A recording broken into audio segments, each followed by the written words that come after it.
¿Ya se puso rojito? Sí, ya sale grabando. Listo.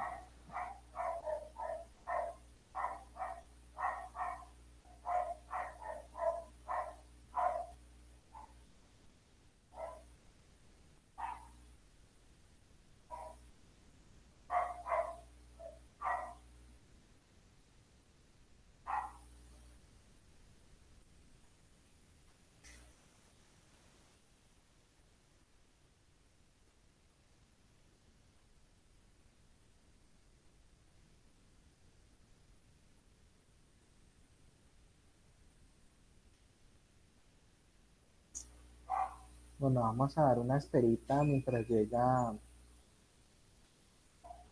la docente experta para tratar los temas en colación de acuerdo al plan de trabajo del proyecto Ciudadanías Digitales.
Hola, Hola, profe, muy buenos días, ¿cómo estás? bien. Buenos ¿Ustedes días. cómo van?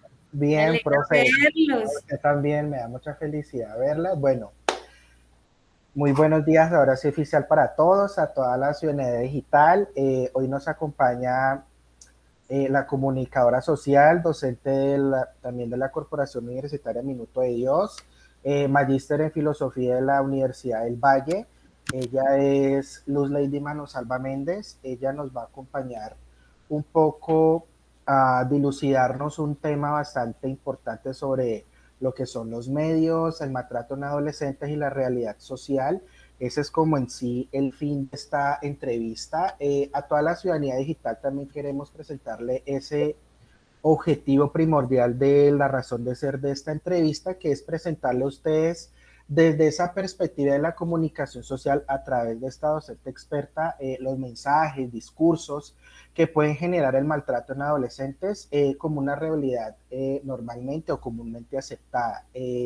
Bueno, profe, te comento que nosotros en la parte de prácticas de responsabilidad social, una asignatura con enfoque social, comunitario, del componente de Minuto de Dios, hemos venido trabajando un proyecto social de formación que requiere y se llama Ciudadanías Digitales, en los cuales nosotros tenemos una fanpage que se llama Jóvenes Positivamente, en donde nosotros movilizamos, en donde nosotros hacemos un proceso de socialización, concientización, también de sensibilidad con todos los que nos han dado me gusta, con los que han tenido interacción con nosotros, participación, todo ese tipo de circunstancias para poder darle un impacto, ya sea a los jóvenes, a los padres de familia o a comunidad en general, con respecto a estas situaciones del maltrato en adolescente, también las pautas de crianza humanizada, pues por lo que conocemos que el maltrato en adolescentes es una problemática que nos compete a todos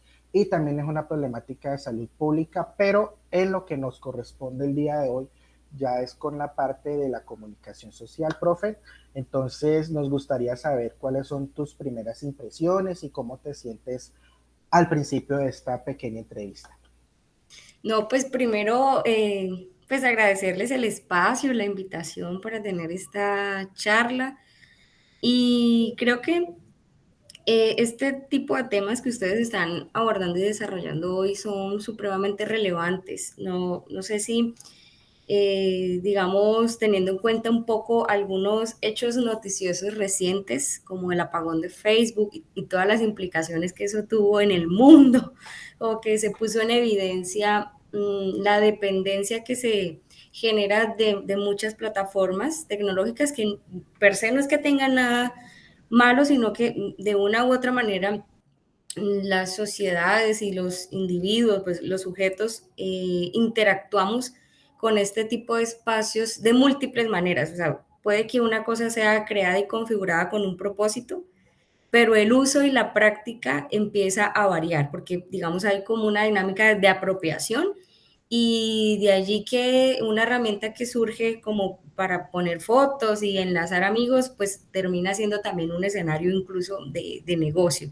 Entonces, ese tipo de situaciones y la posterior polémica que se dio con una exfuncionaria de una de estas grandes redes sociales, alrededor de las implicaciones que tiene para los niños y para la juventud, el consumo de los contenidos, pues ya nos empieza como a marcar una pauta o no sé si llamarlos como luces de alerta o de llamados de atención sobre pues qué está finalmente pasando con nosotros y con el uso de estas plataformas. Y creo que en toda etapa del desarrollo tecnológico ha habido momentos en los que la sociedad ha debido detenerse y preguntarse, bueno, ¿y qué va a pasar con esto? ¿Y para dónde vamos? Y cómo esto también está generando algo en nosotros. Entonces, siento que ese es como un buen punto de arranque y que conecta un poco con aquello que a ustedes les está inquietando en su proyecto o en la indagación que están haciendo.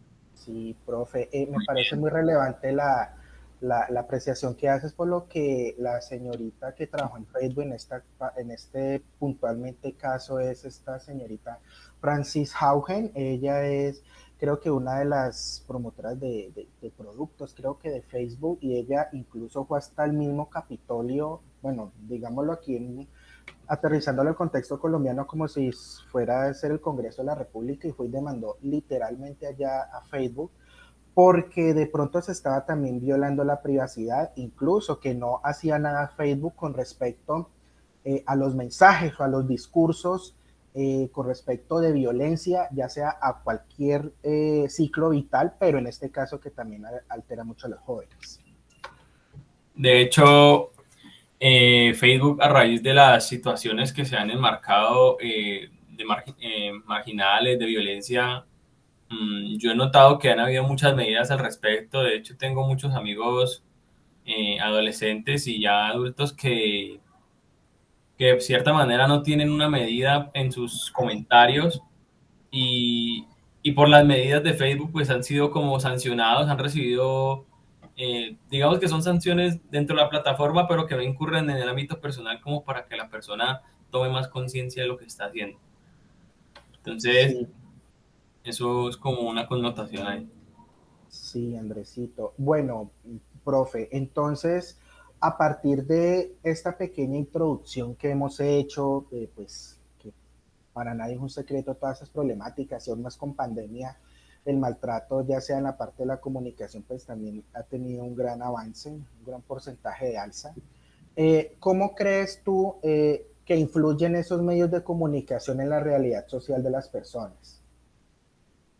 Pues mira, yo creo que dejar la responsabilidad solo en los medios sería un absurdo, ¿no? Es como culpar a un ente que no tiene vida, ¿sí? Vida orgánica, biológica, un elemento material. Es como si culpáramos a nuestros celulares de la dependencia que nosotros generamos de ellos. Lo que sí es cierto es que si bien en sí mismos las tecnologías no entrañan, digamos, como un elemento de maldad, si lo queremos dimensionar, pues llevarlo incluso a categorías morales, porque pues son amorales, sí es una realidad y es que son seres humanos los que están usando los dispositivos y son seres humanos los que están consumiendo los contenidos que circulan a través de los diferentes dispositivos y los diferentes escenarios de comunicación. Porque hay algo bueno, que incluso lo hemos discutido en otros escenarios con ustedes también, y es que las dinámicas comunicacionales han cambiado y van transformándose según la historia también va desarrollándose en los cambios socioculturales, pero también en los cambios tecnológicos y técnicos. Entonces, sí es cierto y sí hay, digamos, una relación en la manera en que estos cambios técnicos y tecnológicos sí comienzan a modificar nuestros comportamientos y nuestros hábitos, incluso nuestros ritmos. Entonces, hoy, digamos, tener el teléfono como una extensión de nuestro cuerpo ya es completamente normal. O sea, de hecho, necesitamos este aparato para hacer un montón de cosas, para trabajar. O sea, podemos y no estoy diciendo que esté bien o que esté mal, mirándolo objetivamente, lo necesitamos para hacer un montón de actividades. Pero esta dependencia o esta necesidad no la tenían nuestros abuelos. Es algo que va surgiendo. Así como si miramos tecnologías mucho más previas, en algún punto no se necesitaban los libros, no existían. Entonces los libros se empiezan a configurar como un desarrollo también técnico y eso empieza también a cambiar nuestras dinámicas de aprendizaje, nuestras dinámicas también de relación e incluso empiezan a intervenir muchos discursos y a cambiar también nuestras percepciones y nuestras dimensiones de lo político. Obviamente, en el Internet, donde tenemos una cantidad impresionante de información, que ahora el problema, aunque todavía hay limitaciones en el acceso, pero digamos que desde la generalidad, como que accedemos a muchas informaciones, el conocimiento del mundo de alguna manera, pues como que está a nuestra disposición, guardando las diferencias de las poblaciones que ni siquiera tienen acceso a Internet. El asunto es que ahora el dilema está en cómo nosotros procesamos todos esos contenidos. Entonces, el hecho de haber aprendido a utilizar, a escribir con estos dos deditos, ya es un cambio, por lo menos en el ritmo del cuerpo. Así como en algún momento nos daban un lápiz en la escuela y nos decían, el lápiz se agarra así y usted mueve la mano así. Esto es un dispositivo tecnológico, pues, de su momento, ¿sí? Para facilitar un desarrollo comunicacional, la escritura. Entonces, en los procesos de alfabetización y pedagógicos, entonces a nosotros nos enseñaron cómo se agarra el lápiz y cómo se mueve y hacíamos planas para que nuestra mano se acostumbrara al ritmo de una dinámica que iba a ser fundamental para nuestro aprendizaje y nuestro desarrollo académico. Ahora aprendemos con estos deditos. Entonces, crecemos con esto y la pandemia creo que aceleró más el proceso. Entonces, ahora el Internet, ya habían ejercicios del Internet como aulas de clase, pero ahora se volvió casi que súper necesario por la pandemia. Estuvimos encerrados viendo clases virtuales y niños de 6 años ya tuvieron que aprender a usar Zoom, a usar Google Meet, a utilizar aplicaciones en sus computadores o incluso tuvieron sus papás que comprarles algún computador para que pudieran ver sus clases. Pues mi hermana siempre me mandaba videos de mi sobrinita más pequeña, que tiene 6 años precisamente, en sus clases de educación física mediadas por la tecnología. Entonces era el profesor o la profesora al otro lado de la pantalla haciendo los ejercicios y ella del otro lado en la casa haciendo los ejercicios y esa necesidad y la dificultad de atrapar la atención, pues obviamente eso con el tiempo es claro que va a cambiar y ya está cambiando nuestras dinámicas. El Internet ha cambiado también nuestras lecturas, nuestra disposición frente a los textos, frente a los contenidos. Entonces, desde esa óptica de cómo incluso la tecnología cambia la dinámica física y el ritmo físico, ya nos da un primer nivel de cambio y de transformación en la sociedad.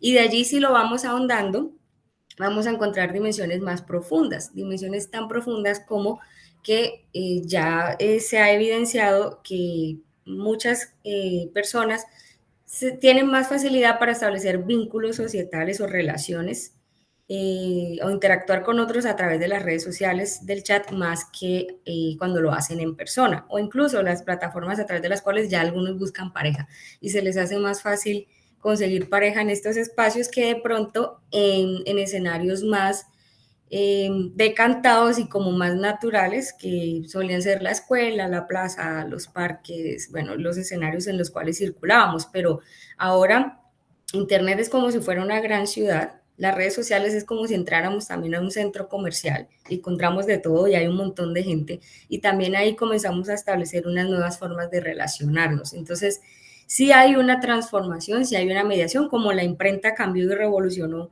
la dinámica global, pues el Internet también vino para cambiarlo todo y cada dispositivo nuevo que aparece pues también va a generar eso y eso supone también como retos en nuestras dimensiones éticas, morales, en la concepción de diferentes asuntos de la vida. No sé si ustedes ya han visto algunos videos como de algunos avances que se están dando en términos de la inteligencia artificial.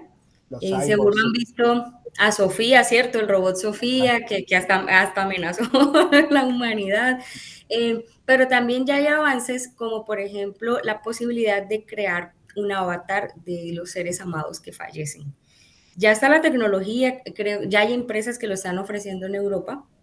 Entonces, eso ya empieza a suponer un cuestionamiento y cómo conseguimos la muerte, por ejemplo, y cómo concebimos la idea de los recuerdos y de la experiencia con los seres que amamos. Entonces, ya hay ejercicios, por ejemplo, en Corea, donde una persona puede ir, de hecho ya hay un caso como registrado, de una mujer que va y le celebra el cumpleaños a su hija fallecida con un avatar y tiene unos guantes con sensores y prácticamente como que puede tener la experiencia de tocar a su hija, de ver a su hija y de compartir con ella. Eso empieza a suponer retos y pues obviamente hay un cambio en cómo nosotros concebimos la vida, cómo representamos la vida. Entonces, de allí que lo que los jóvenes están viendo son representaciones de lo que se supone es la vida y es el mundo, y eso naturalmente va a incidir en las relaciones, en el comportamiento, en la cosmovisión, va a generar también una transición en ideas, pero también va a ir modificando los valores éticos, morales, o sea, eso es como parte de ese circuito. Muy bien, profe. Realmente, pues en nuestra vida cotidiana y actualmente, como lo mencionas, tenemos un sinnúmero de beneficios, pero también se han generado diferentes impactos negativos. Esto nos conlleva también a la siguiente pregunta, donde podemos mencionar y quisiéramos que también nos dijeras cuál es la importancia y el impacto tanto positivo y negativo que tienen las redes sociales, aún sabiendo que tanto los jóvenes, los niños y demás personas en diferentes edades hacen uso frecuente, sobre todo en este momento. Yo creo que hay como varios elementos a tener en cuenta allí. Uno, tiene que ver con el acompañamiento familiar que se puede tener en el uso de estos espacios y pues si ustedes miran, cuando alguien se registra en Facebook se supone que hay que ser mayor de edad. Sin embargo, hay menores de edad, niños, adolescentes, incluso niños muy pequeñitos que ya tienen Facebook o que tienen redes sociales. O sea, allí hay como un primer principio en el que miramos y bueno, entonces esto no es culpa del señor Mark Zuckerberg, finalmente la herramienta está allí, ¿no? y pues la gente dispone o no. Entonces ahí hay un tema como de control, de acompañamiento y de verificación que suponemos debería estar en las familias, ¿no? En los padres, en el núcleo más próximo y más común.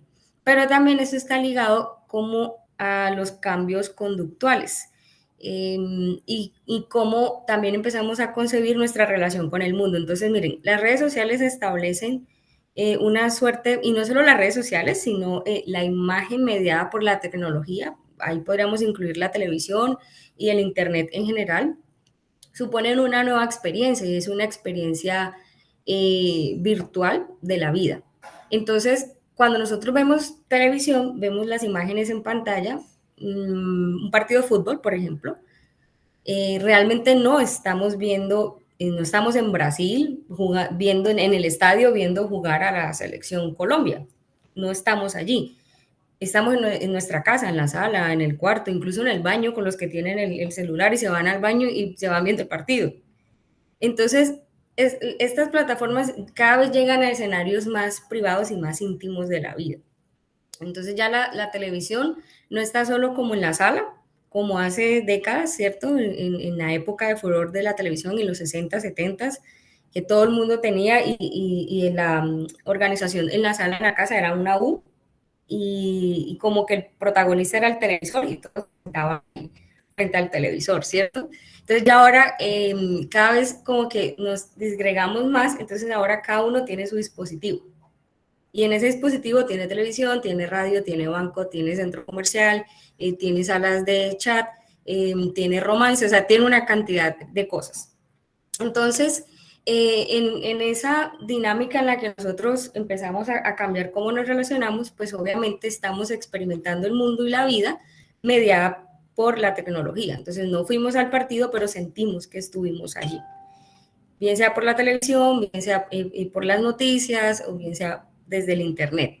Entonces, esa noción de veracidad que nosotros de manera natural atribuimos a la imagen, lo veo porque, lo creo porque lo vi, lo veo, ver para creer, ¿cierto? Esa expresión que utilizamos nos lleva, de alguna manera, si no hay un criterio desarrollado o una estructuración clara de cómo operan estos escenarios, nos llevan a pensar que como lo estoy viendo es real. Y esa suerte de fe que se crea en cualquier imagen o en todas las imágenes que vemos en estas plataformas, pues van a mediar en la representación que nosotros hacemos de la vida y de los diferentes asuntos de la vida. Entonces, cómo se representa el amor, cómo se representa la familia, cómo se representan las relaciones de pareja, cómo se representan a los sujetos en sus diferentes géneros o en sus diferentes categorizaciones, ¿cierto? ¿Cómo están siendo representados? Y muchas veces puede que eso no corresponda con el sistema de valores al que un sujeto está articulado, porque digamos que allá fluye información de todos lados del mundo y fluyen ideas de cualquier tipo, de cualquier orden, cuestionables, no cuestionables, benéficas o no benéficas. Por eso les decía que es como un gran centro comercial entrar a las redes sociales. Entonces, uno no llevaría a su hijo o a su hija pequeñita, ¿cierto? Y lo dejaría en toda la mitad de la plazoleta del centro comercial y se diría, bueno, ya vengo, quédate ahí, a un niñito de 6, 7 años. No haría eso porque uno dice, uy, no, qué peligro. Entonces, ¿qué nos hace pensar que esa misma gente que en algún punto es peligrosa en la vida física no puede estar presente en estos escenarios también? También desarrollando contenidos, también publicando cosas, también y buscando interacciones. Es decir, como un señor abusivo o una señora abusiva o lo que sea, que se acerca al niño en el centro comercial para darle un dulce y lograr alguna cosa despiadada, ¿quién nos hace pensar que no está también utilizando estas nuevas plataformas para tocar a la puerta de nuestro pequeño en su celular o en su iPad o en su computador? Entonces, a veces perdemos un poco la noción porque la idea de lo virtual nos genera una suerte de seguridad, porque las pantallas como que nos separan, pero son nuevas experiencias de la realidad. Entonces puede que no toque en algún momento al niño, pero puede que sí le esté invitando a hacer cosas inapropiadas o esté llevando al niño o a la niña a hacer algo que no, pues que no corresponde con su edad y con su formación, pero entonces se lo dejamos ahí porque nos parece inocente. Entonces, eso nos muestra como ese nivel de la nueva experiencia de la vida, de las representaciones de qué están aprendiendo los jóvenes y los adolescentes en los referentes audiovisuales o de contenido diverso que pueden encontrar a su disposición en las redes y cómo también lo están asumiendo. Entonces, creo que también es distinguir cuándo un contenido o algunos elementos no son para menores de edad, no son para niños, o sea, y de verdad ver si efectivamente el menor tiene el criterio para procesar esa información, porque incluso los adultos nos podemos confundir. De hecho, a Instagram se le han hecho muchos cuestionamientos por el tema de la representación de la figura femenina y de cómo muchas mujeres se sienten agobiadas, por ejemplo, con sus cuerpos y con sus figuras, porque los referentes que están viendo son precisamente cierto tipo de cuerpos esculturales. Y eso sin entrar a hablar de si hay filtros, de si hay Photoshop, de si lo que se ve corresponde o no con la realidad, de si el filtro de TikTok busca esto, busca aquello, o sea, ni siquiera estamos ahondando en eso. Pero sí es cierto, y yo creo que incluso ustedes, adultos, lo han experimentado, Sí. sentirse inconformes con no ser o parecer según unos modelos y unos referentes. Entonces, un menor de edad que todavía no tiene como un criterio aún más estructurado y más definido, necesita un acompañamiento de un adulto. Entonces, a veces el recurso es, ah, este niño no se queda quieto, toma el celular y váyase allá a jugar, sin saber qué está haciendo, qué está viendo. Y por eso les decía la idea del centro comercial o de ir a la plaza de mercado de la ciudad y dejarlo ahí, espérame ahí. Yo creo que una persona, uy, ni loco. Entonces, porque si les damos los dispositivos sin ningún control. Entonces, creo que hay como varias líneas allí, porque así como en la vida, en la calle, la gente hace de todo, pues en estos espacios también. Y seguro hay cosas muy buenas, hay cosas muy positivas también en las redes, donde se promueven valores, donde se promueven cosas interesantes, pero no podemos desconocer que también el ser humano usa para múltiples orientaciones e ideas. Entonces, eso yo creo que es importante que por lo menos los padres lo tengan presente y que los hijos también como que empiecen a entender la realidad de todo eso.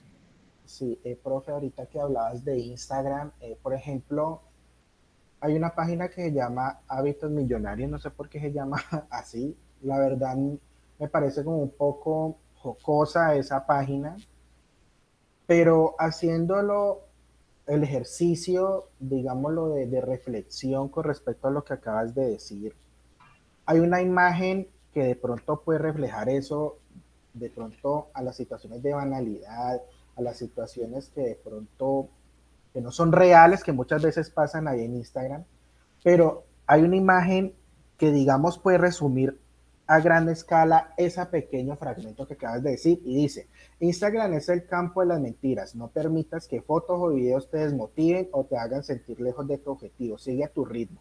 Esta red social está llena de personas que presumen de lo que no tienen. Quizás podrá sonar muy duro, muy cruel o de pronto corchador si se quiere, pero normalmente cuando nos acercamos a la realidad o cuando realmente ya podemos tener esa cercanía, no a través de las pantallas, sino verlo directamente, una vez se queda aterrado y puede de pronto afirmar ciertas posturas. Entonces, dicho esto, dicho todo ese conglomerado de circunstancias que surgen a partir desde los medios, del internet, de toda esa circunstancia. A ver, profe, aquí te convoco a ti como comunicadora social en esencia, que a petición particular me parece de pronto que puede generar esos espacios de maltrato en cómo los mensajes, o ya sea un mensaje o un discurso, o si se quiere, puede ser vistas las dos, pueden influir de manera negativa en las personas, en especial los adolescentes. Digámoslo, esto visto a partir de lo masivo que son las redes sociales. Sí, fíjate que eso está relacionado con lo que les decía de la representación de la realidad. porque si uno empieza a ver representaciones en las que se tolera o se justifica el maltrato, de alguna manera la comprensión que se da sobre la vida y el mundo es que es así. Entonces empieza a darse de alguna manera como una normalización de la conducta que es inapropiada y que es inapropiada, digo, desde lo moral, desde lo que se espera, desde lo que está definido por las normas, desde lo que está definido incluso en tratados internacionales, desde lo que está definido incluso desde la concepción de los niños, de los menores de edad, en sus derechos, en sus valores, en todos sus esquemas de protección. Entonces, la normalización de ese tipo de imágenes y de contenidos empieza a generar una validación de eso. Y si ustedes miran en otras esferas de la vida y en otros asuntos con otras minorías, uno puede ver que ha habido un ejercicio de normalización para incorporar, para defensa de derechos y para validar, que nos hace pensar que lo que opera de manera positiva no puede también operar de manera negativa, ¿sí me hago entender? Entonces, ¿cómo publicidades o videoclips o contenidos donde se muestra los niños en posiciones de abuso, de desventaja, no pueden también comenzar a calar? O sea, ¿será que sí? ¿Será que no? Y es un tema complejo porque ahí entra como un asunto de las libertades y del control de la información. Entonces, por ejemplo, en las redes ya empezamos a ver que ciertas palabras que alguien escribe como que se las bloquean y hay una especie de sanción, que era lo que Andrés Felipe mencionaba ahorita, que es como una sanción social realmente, porque pues no va a tener una carga punitiva en ti a menos que vayas más lejos de eso, ¿no? Que hagas un acto de calumnia o de injuria contra alguien, bueno, y sobre eso como que se ha comenzado apenas como a legislar, a mirar esto, cómo lo manejamos, cómo lo trabajamos, porque la gente se siente de alguna manera protegida porque está como en su espacio privado, pero dentro de ese espacio privado no tiene ningún reparo en insultar y en decir un montón de cosas a cualquier persona.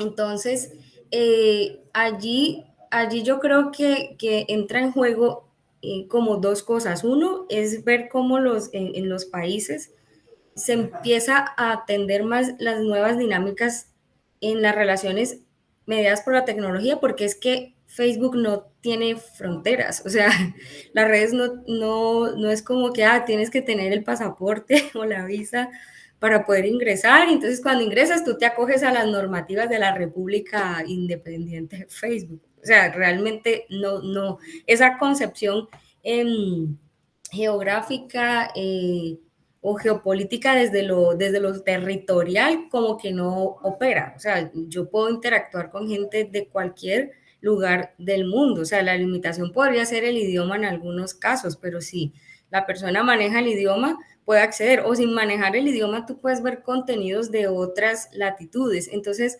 regular eso es muy complejo, porque puede ser incluso que un niño esté siendo expuesto a contenidos agresivos y que propendan o que le maltraten y que generen también un abuso hacia él, emitido por alguien que ni siquiera está en el continente en el que él vive. No sé si me hago entender. Entonces eso empieza como a cambiar mucho de los esquemas y ahí siento yo que es importante que mientras que estamos como en una gran zona gris, ¿cierto? Es como una zona gris donde si Colombia dice, no, vamos a prohibir eso, entonces todo el mundo va a decir, pero ¿por qué están coartando las libertades y no sé qué, Pero al mismo tiempo, ¿dónde están las familias? O sea, ¿dónde están los principales reguladores del proceso? Y ojo, porque ahí hay varios asuntos, o sea, hablamos del maltrato infantil, pero muchas veces, y la gran mayoría de las veces, el maltrato está en los propios hogares. Entonces, un niño que no es atendido, que no es alimentado, que no es bien cuidado, que es dejado a su suerte, así viva con los papás, es dejado a su suerte de alguna manera, en ese descuido pues tiene unas implicaciones en su vida.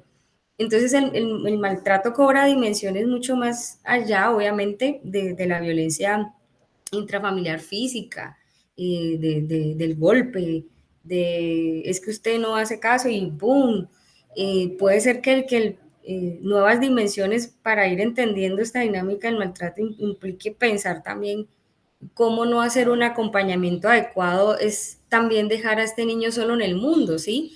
Porque no lo estoy dejando tirado en el parque, como en el ejemplo, pero sí lo estoy dejando a su suerte en las redes sociales. Eh, y está creciendo con unas representaciones y con unas visualizaciones que necesita aclarar, que necesita que alguien le diga, mira, esto es lo que estás viendo en Instagram. Había una tendencia como con una hoja blanca, una hoja carta, y la tendencia era que las chicas se la ponían en la cintura, entonces se suponía que la hoja puesta en forma vertical debía ocultar totalmente la cintura, o sea, no debía sobresalir absolutamente nada.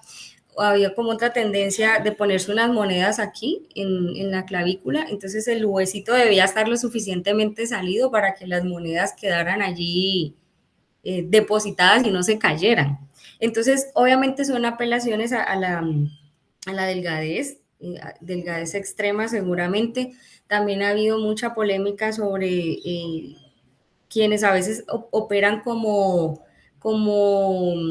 coaches o algo así, sin serlo, en varios aspectos, entre eso, por ejemplo, el nutricional, que empiezan a decir come así, sin tener en cuenta pues que la nutrición es un tema de salud pública y que es un tema que depende de cada caso particular.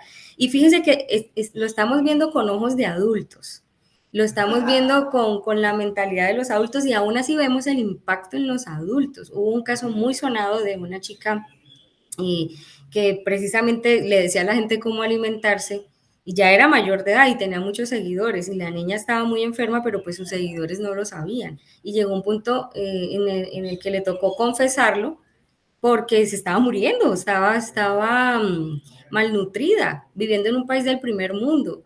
Y un día parece que un seguidor la vio en un restaurante comiendo pescado o comiendo algo que ella decía que no se debía comer o algo así. Y se formó el escándalo y ella le tocó como salir a confesar y decir, no, pues es que esto me lo dijo mi médico. Y estamos hablando de adultos. Los adultos que fueron a inyectarse cloro porque un funcionario público en los Estados Unidos dijo que el cloro podía curarles el COVID. Ahora miremos con ojos de niños. Si los adultos creen eso, ¿cuáles son los ojos de un niño frente a lo que está viendo? ¿Qué puede pensar? ¿Cuál es el La criterio? inocencia. Entonces, exactamente, y están indefensos frente a eso. Y son niños que pueden estar creciendo con inseguridades, con falencias, con miedo, o sea, niños ya con problemas de anorexia, de bulimia. Incluso tengo un amigo que fue profe en un colegio aquí en Cali, me contaba que ya tenía estudiantes, niños de 8 años, adictos a la pornografía, adictos.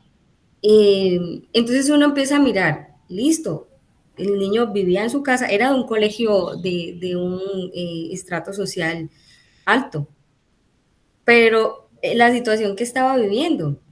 Entonces, fíjense que muchas veces se nos olvida que los niños también están dentro de todo este circuito y pensamos el mundo para los, solo para los adultos, pensamos el mundo solo para nosotros y siento que ese acompañamiento es fundamental. Y no es un asunto de que Internet sea malo, porque eso no, que la televisión es la caja del diablo, no es nada de eso, porque las herramientas son herramientas, la tecnología es la tecnología y ahí está.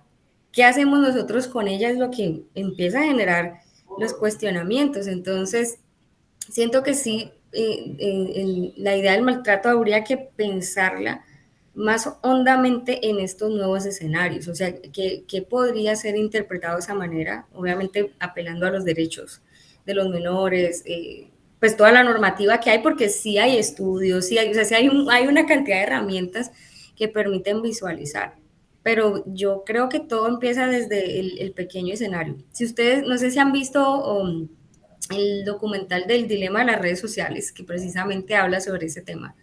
Y en ese documental intervienen exfuncionarios de muchas de estas grandes empresas de tecnología, porque esto no se los puede olvidar, esto es un negocio también, o sea, esto no es un servicio social, las redes sociales no son un servicio social de la caridad, eso es un negocio, es un modelo de negocio.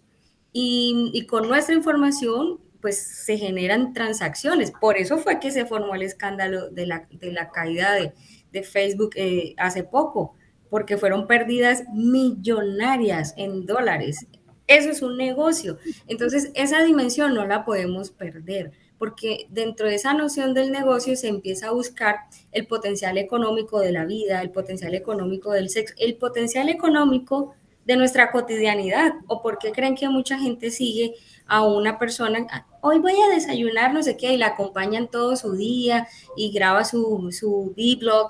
Porque hay un potencial económico en la historia de vida de esa persona. Y yo no estoy diciendo que eso esté mal, simplemente estoy exponiendo que en la sociedad de hoy se busca el potencial económico de todo y que eso nosotros no lo podemos desconocer y que dentro de eso no podemos dejar solos a los niños y a los adolescentes porque no tienen todavía el criterio para discernir y visualizar ese tipo de cosas. Entonces, estas personas que les decía que aparecen en ese documental, exfuncionarios, hablan precisamente de eso. Y me llamaba la atención que ellos, al conocer muchas de estas cosas, dijeran, a mi hijo mi hijo no tiene celular, mi hijo no tiene redes sociales. Algo nos debe estar diciendo eso. Y no es satanizar las redes. Yo creo que, porque yo uso redes, yo tengo redes y me río mucho con los memes, pero es tener criterio para saber dónde estás metido, ¿no? Así como cuando vas caminando y tú sabes que la calle es medio peligrosa, ¿no? Entonces uno como que tiene sus prevenciones y sus cuidados y sabe qué hace y qué no hace. Entonces es un poco esa idea. Bien, de hecho también lo que se encuentra, los mensajes que están detrás también de los memes, que muchas veces aunque nos parecen graciosos, el solo momento de compartir uno ya implica una sanción. Eh, También podemos ver que, por ejemplo, con esto de la caída de Facebook, nosotros pudimos ver que los algoritmos de seguridad de Facebook pues, y Instagram pues, son los mismos. Entonces, de hecho, eh, cuando un menor de edad, un adolescente se encuentra saturado por información o que se siente acosado por X personas que se encuentra detrás de un perfil, pues prácticamente la opción que hay es reportarlo, pero el algoritmo de Facebook no va a determinar cuando ese mismo acosador o esa persona se crea otro perfil y dice, mira, ese es el acosador, pero se creó otro perfil. No pueden determinar ese tipo de cosas. Cualquiera puede, desde un perfil falso, seguir cometiendo o haciendo un mal uso de las redes sociales, pero frente a otras personas. Uh-huh. Por eso también la siguiente pregunta nos enmarca una cuestión de percepción social y es que cómo se pueden generar mensajes o discursos que tienden al maltrato en adolescentes de forma directa o indirecta. Esto visto desde los medios y la realidad social colombiana, en este caso. ¿Cómo se pueden generar? Sí, cómo se pueden generar mensajes o discursos que tienden al maltrato en adolescentes de forma directa o indirecta. Y desde la perspectiva de la realidad social colombiana. Pues yo creo que Facebook no tiene ni las redes, ninguna de las redes tiene una central de desarrollo y gestión de contenidos, ninguna. Ellos no son productores de contenido, ninguna, ni siquiera YouTube. Ninguna produce contenidos. El negocio de ellos es la publicidad. Entonces, y de esa manera opera el algoritmo. ¿Quiénes están generando contenidos? La gente. Ustedes, yo, nosotros, ellos, nuestros vecinos, nuestros compañeros de universidad, la gente en el país, es la que está generando contenido. Y si hay contenido que circula que es inadecuado, no lo hizo Facebook, no lo hizo YouTube, no lo hizo Instagram. Y ahí es donde empieza uno a revisar, wow, el algoritmo privilegia cierto contenido, ¿cierto? En virtud de views, de reproducciones, de las visualizaciones que tiene, la viralización, pues, que escuchamos hablar. Y muchas veces nosotros ayudamos a viralizar contenidos inadecuados. Por ejemplo, alguien filtra unas fotos de una chica menor de edad desnuda. Ahí hay evidentemente un maltrato y una posición de abuso para esa menor de edad. Y la gente la replica y la reenvía y la reenvía y la reenvía y la reenvía y la reenvía. ¿Por qué no frenarlo? ¿Por qué no denunciarlo? ¿Por qué no pararlo? Lo mismo sucede con las fotos de personas que fallecen. No sé si han visto que mandan, empiezan a rotar, incluso pasan luego al WhatsApp. Ay, cuando mataron al señor y la cabeza así, y las tripas, y una cosa horrible y descarnado, absolutamente morbosa. Y la gente la rota y la rota y la rota y la rota y la rota.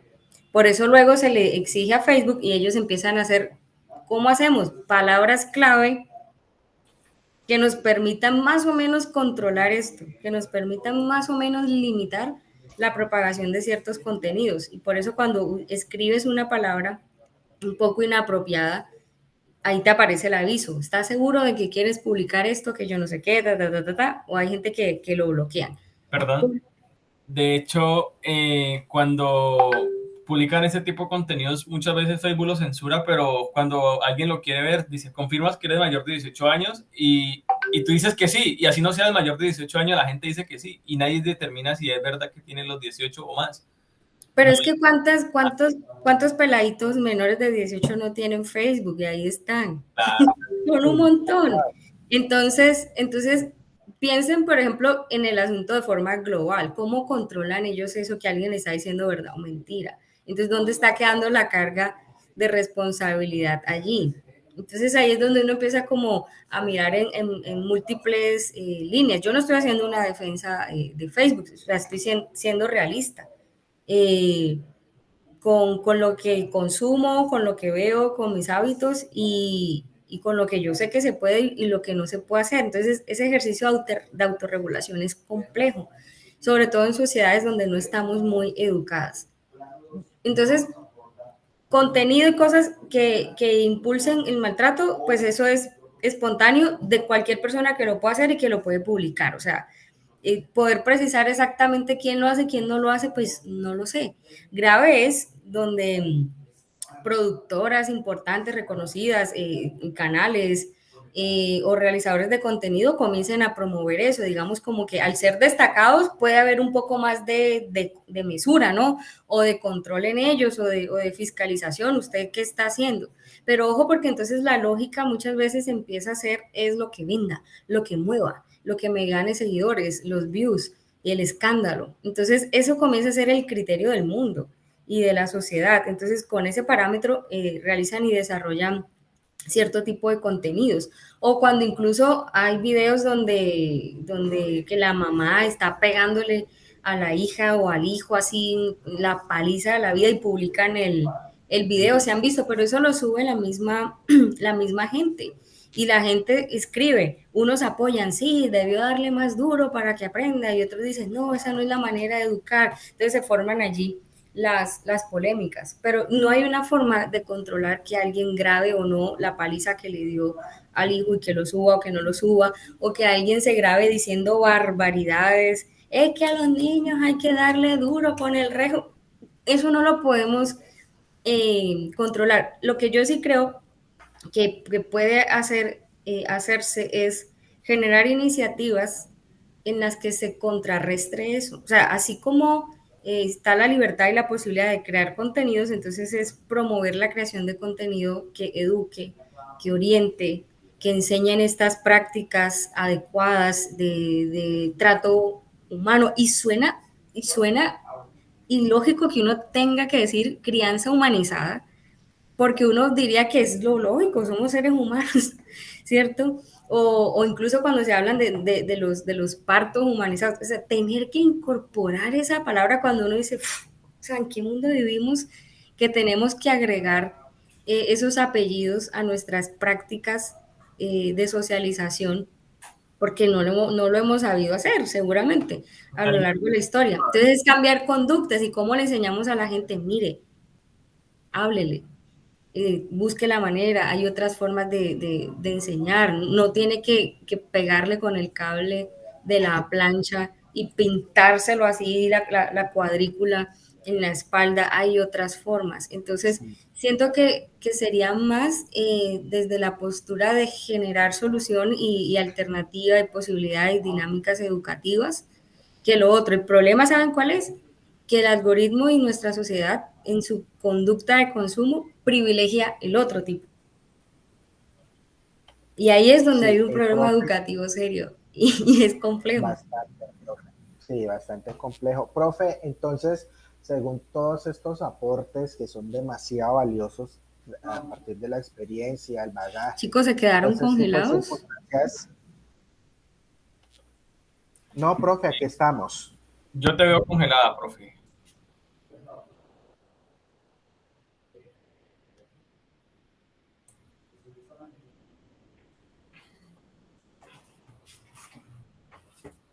¿Aún me escuchas, Diego?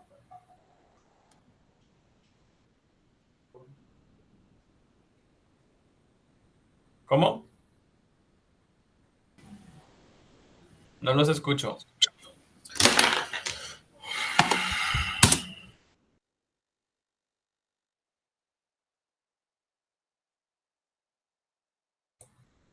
Profe, ¿estás?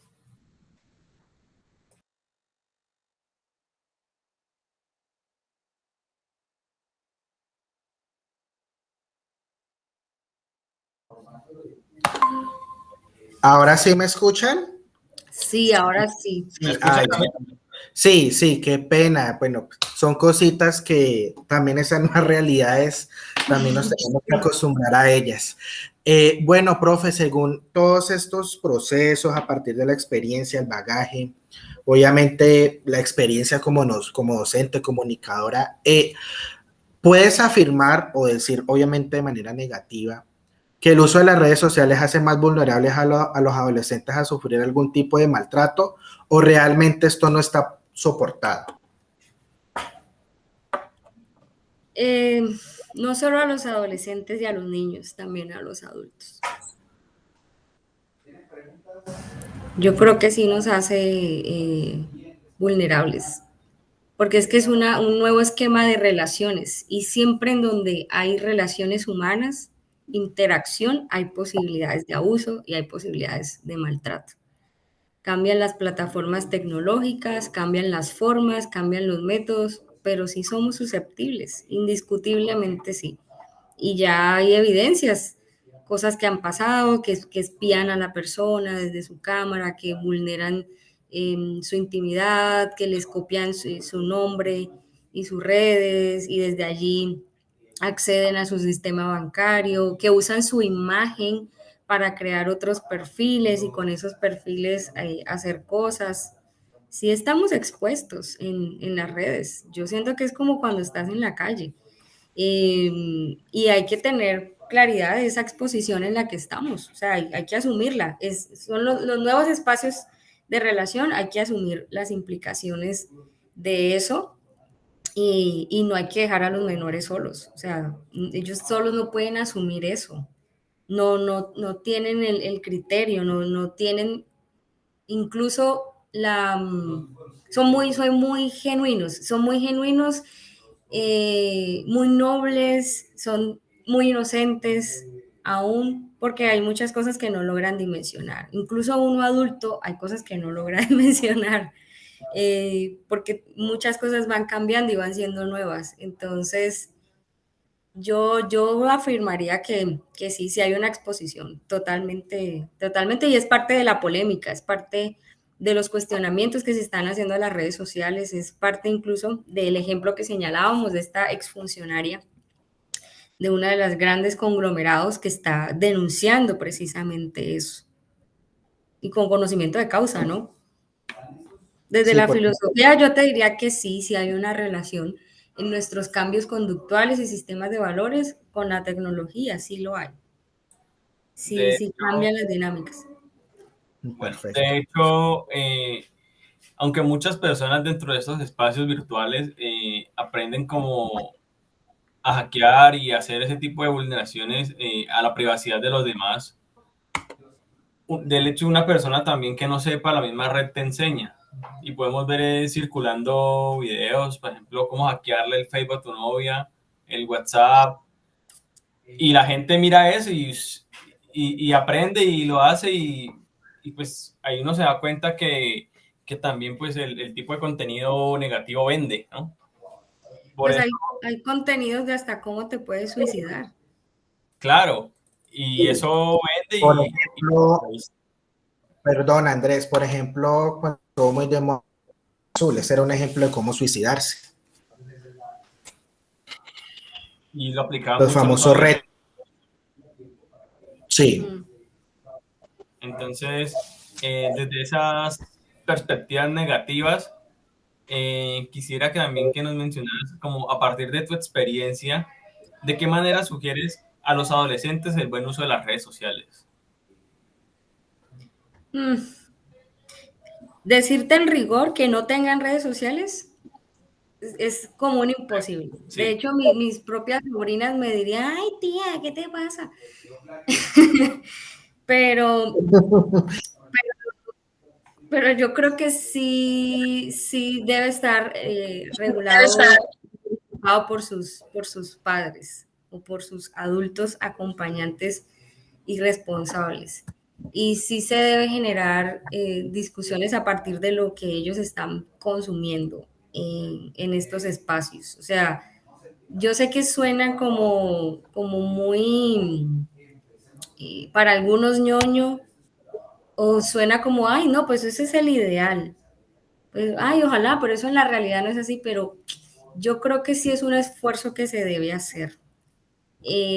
Así como muchos padres hacen el esfuerzo de comprarle el último teléfono non plus ultra a sus hijos, eso viene con una responsabilidad y yo creo que los adolescentes también deben tener claro eso, que ellos hacen parte de un circuito donde hay intereses económicos, donde también hay maldad, donde no todo es inocencia, donde no todos son bailecitos TikTok entretenidos, sino que alrededor de eso y mezclado con eso, que es lo complejo, circulan muchísimas otras cosas.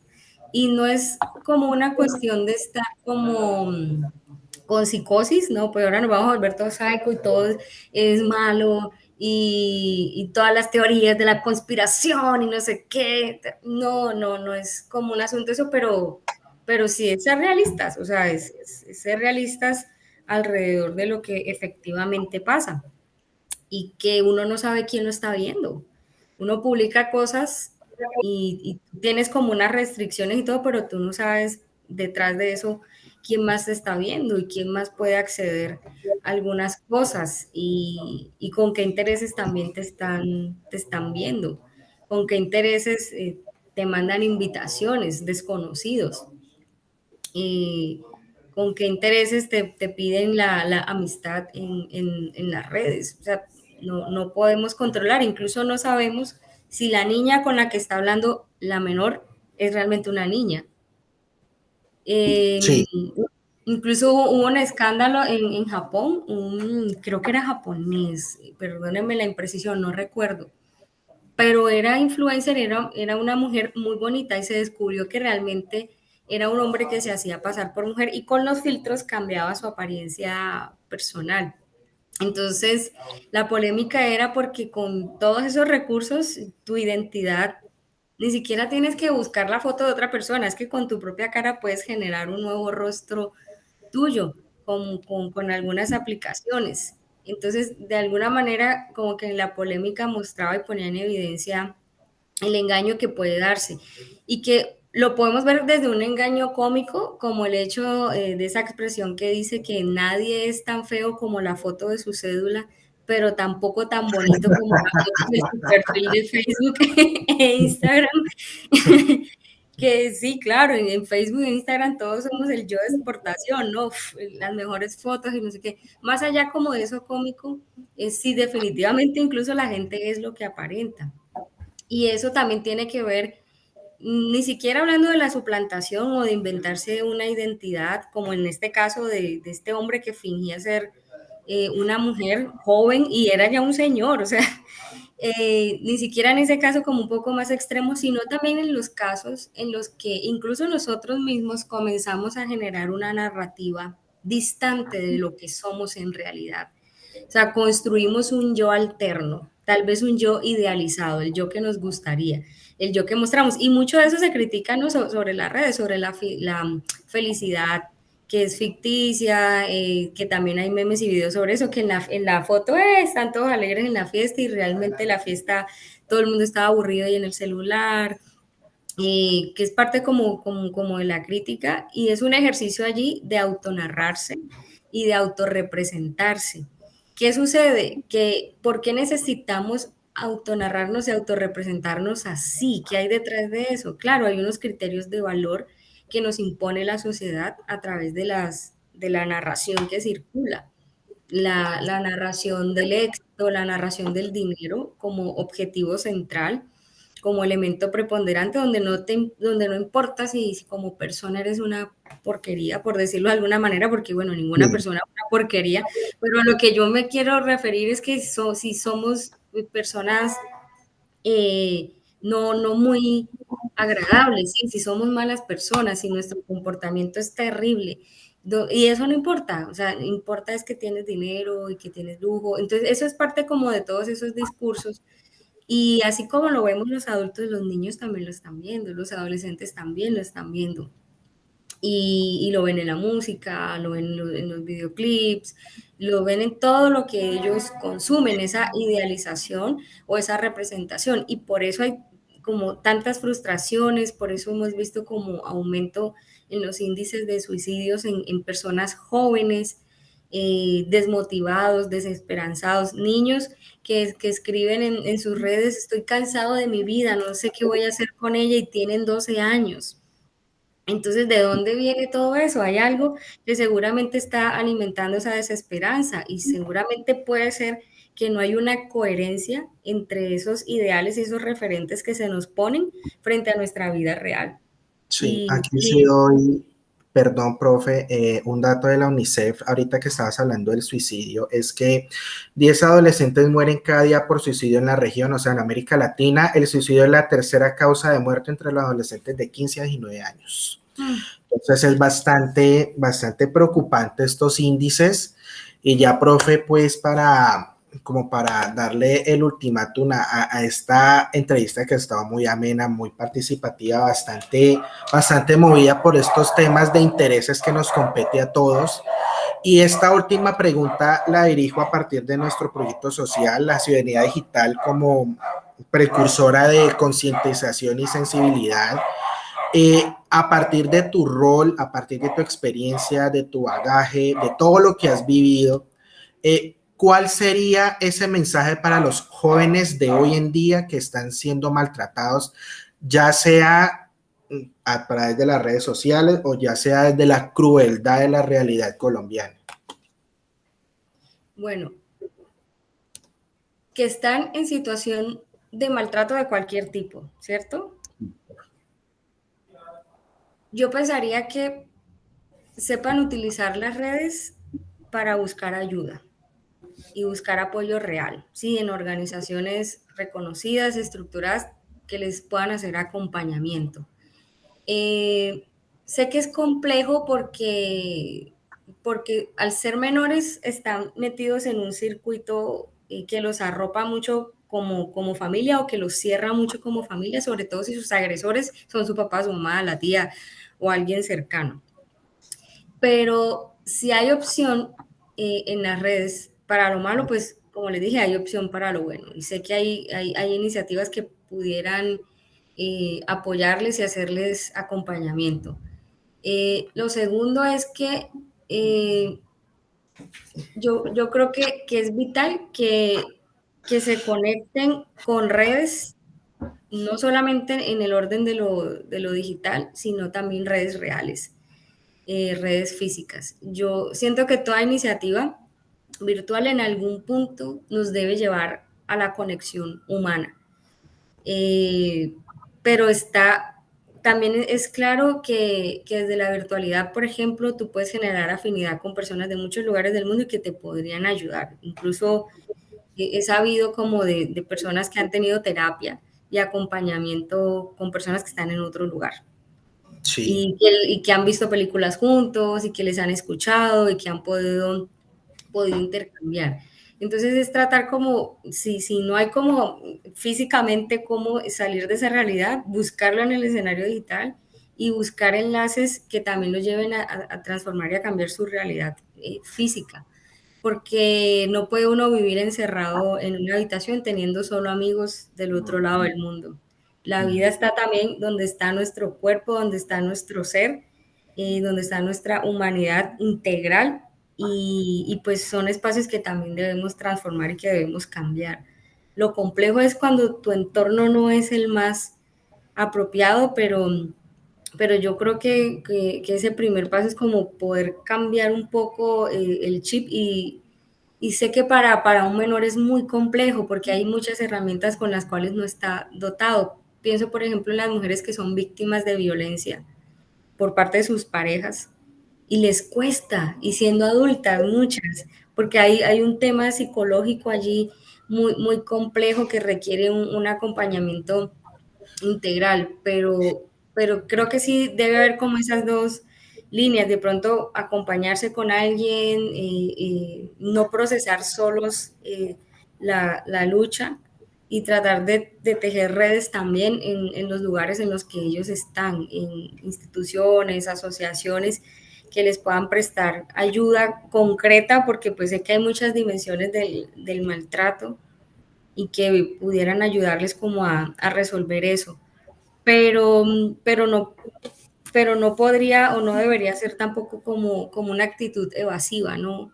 Y es asumir como esa realidad, porque a veces uno puede caer en el juego de distraerse, que yo creo que eso es hasta normal, distraerse con muchas cosas para olvidarse de los problemas y no agarrarlos y no enfrentarlos. Y para eso se necesita mucha fuerza. Entonces, y no se puede hacer solo. Yo creo que definitivamente solo no, es muy complejo y si eres un jovencito o un adolescente, Dios mío, yo creo que sí se necesita ayuda. Entonces ahí yo creo que conecta un poco con lo que les decía antes y es cómo entonces nuestra sociedad también genera iniciativas digitales para atender ese tipo de situaciones. Por Pienso, eso esta iniciativa de nosotros de hacer ese ejercicio de responsabilidad social con esa ciudadanía, más que todo direccionado a los jóvenes, ya que los altos índices, los porcentajes, los maltratos, cada día las noticias, cada día toda esa realidad social que permea hacia los jóvenes realmente, y más en nuestro contexto colombiano, es bastante precario, bastante situacional, bastante, no situacional lamentablemente para lo negativo, es poco resaltar lo positivo porque la verdad nos quedamos cortos, pero pues esa es la idea, ¿no? La idea es de a partir de estas iniciativas mejorar, que sabemos que no vamos a mejorar de la noche a la mañana, pero digamos como las abuelas anteriormente, de grano en grano la gallina llena el buche, pues así poco a poco vayamos marcando las diferencias, así sean muy pequeñas. Bueno, profe, esta sería nuestra finalización, agradeciéndote mucho por este espacio, la verdad fue súper pertinente, súper chévere, súper bacano, y ya para irnos, ¿cómo te sentiste?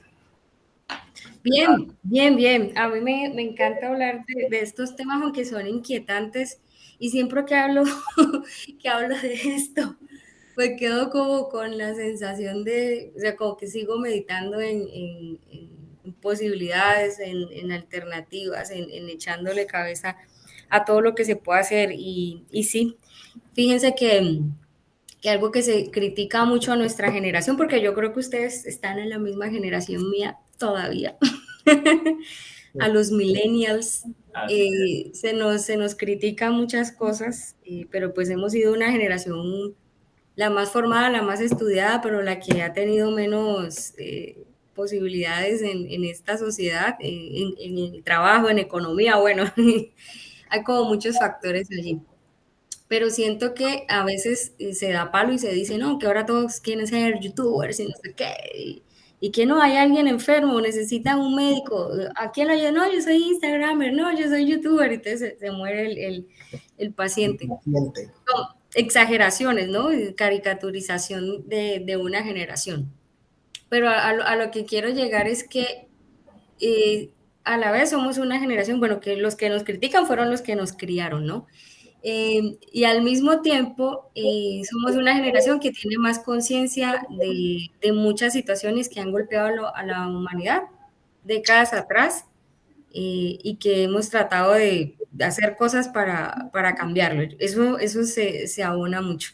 Entonces, creo que pensar en estas iniciativas también hay que seguir ciencia, tecnología, educación, o sea, hay que seguir estudiando, hay que formarse en todas las áreas, pero también reconocer las nuevas realidades y alinear lo que aprendemos en la academia con la realidad, porque a veces hay mucha desconexión, ¿no? Entonces queremos atender problemas actuales y contemporáneos con metodologías que no son actuales y que no son contemporáneas. Son Entonces, tradicionales. exactamente, que son tradicionales y que de pronto no corresponden con la nueva realidad. Entonces, tener como esa visión de mirar, listo, hay una formación integral, por ejemplo, el caso de ustedes como trabajadores sociales, pero atender a un joven hoy, a un niño hoy, no es igual que No, a un niño que fuimos nosotros. No, y no estamos tan distantes, ¿no? O sea, cuando yo era niña, los niños de ahora son muy diferentes a la niña que yo fui. por eso es tan importante esa actualización, porque hay que comprender, reflexionar y analizar que el mundo es más amplio y diverso de lo que tenemos en nuestras mentes. Eso es Y las bastante luchas han importante. cambiado, las inquietudes también han cambiado, hay unas nuevas, o sea, y eso también hay que comprenderlo. No restarle valor, sino atenderlo y comprenderlo y mirar entonces cómo dentro de las nuevas posibilidades y la transformación que se ha dado, pues se incorporan procesos pedagógicos, educativos y sociales que propenden para el desarrollo del bienestar de todos. Entonces, chévere, chévere que se piensen también desde lo digital. Esto cada vez va a ser común. Muchos expertos dicen que de los retos que viene para la humanidad el futuro va a ser la idea de la privacidad y la idea de el manejo de sus datos y de su información en términos tecnológicos, ¿no? Son los retos que se vienen y eso va a suponer cambios en nuestra ética y en nuestras estéticas. O sea que Bastante. viene mucho en adelante y sí hay que reflexionar en eso, desde ya. Listo, profe, agradeciéndote mucho, esperamos Muchísimas te gracias aguardo mucho éxito en lo que te viene y gracias por acompañarnos, por sacarnos este espacio en tu agenda, profe. por permitirnos Muchas también gracias. que esto llegue a muchas personas, de verdad, por medio de la página web. Sí, profe. Bueno, no, a ustedes que estén bien, me alegra volverlos a ver. Chao, Después profe, de gracias. un rato, se cuidan. Gracias, chao.